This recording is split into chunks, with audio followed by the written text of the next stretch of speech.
Space sims and trading games have been making a comeback lately. There's a ton of people that are really excited about this, and honestly, I'm definitely one of them. It's incredibly rewarding to know that there's still developers out there that remember when hauling spice past authorities or avoiding alien encounters was all we needed. No battle passes, no DLC. Is Star Traders Frontiers an indie gem, or just another cheap game on Steam to leave forgotten on the pile? Let's find out.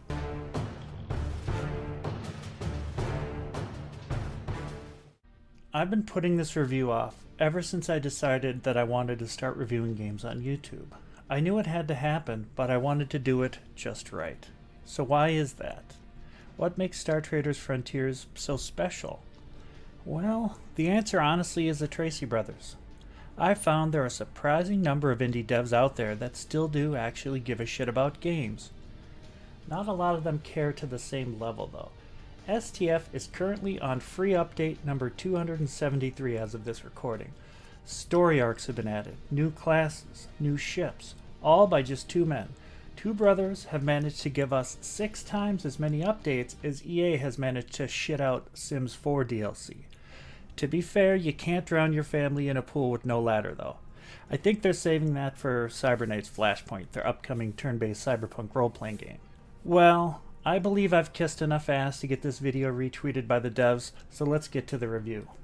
The way the story starts is the first hint of Warhammer 40k that I noticed. You're shown inheriting the mantle of Star Trader, which to me seems very reminiscent of rogue traders, those daring individuals, rich and or crazy enough to be thrust into the unknown with the semi-blessing of the God Emperor of mankind. What follows is a dialogue-heavy introduction into the universe as you are tapped to help with an investigation, which may have grave implications for 2 superpowers. The story is good. Real good, actually, as far as sci-fi games go, but a part of me worries that it might turn some people off. A lot of sci-fi fans love to play in a sandbox, forging their own path, telling their own story.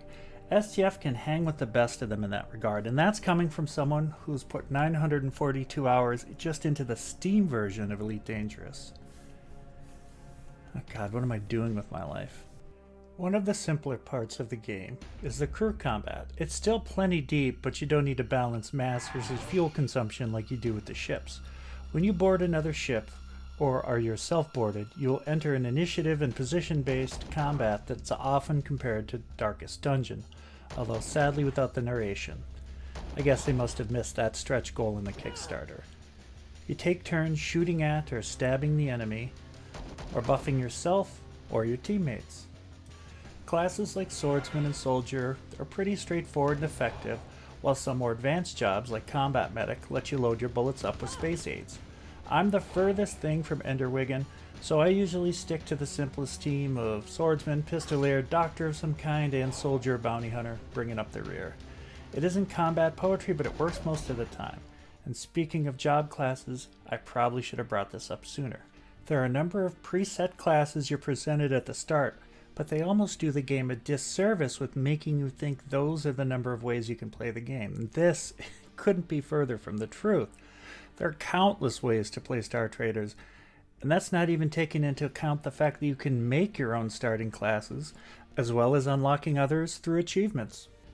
If I'm feeling lazy, often I'll just grab the Smuggler starting class, as it is nice to have a lot of contacts early on, but then I'll just play however the hell I want.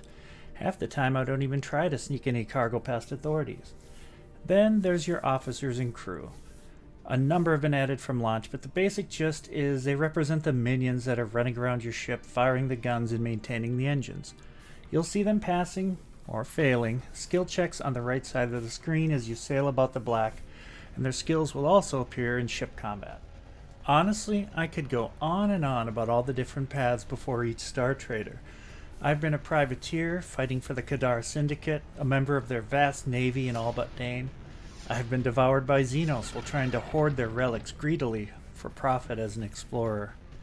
And I've been a pirate that doesn't buy new ships. He takes them with a skill unlocked down the class's skill list. And of course, I've played as a bounty hunter, killing or capturing criminals for the various feudal powers. Star Traders Frontiers really is the best you can get in space trading sci-fi sandbox RPG genre. Fuck, that's a mouthful.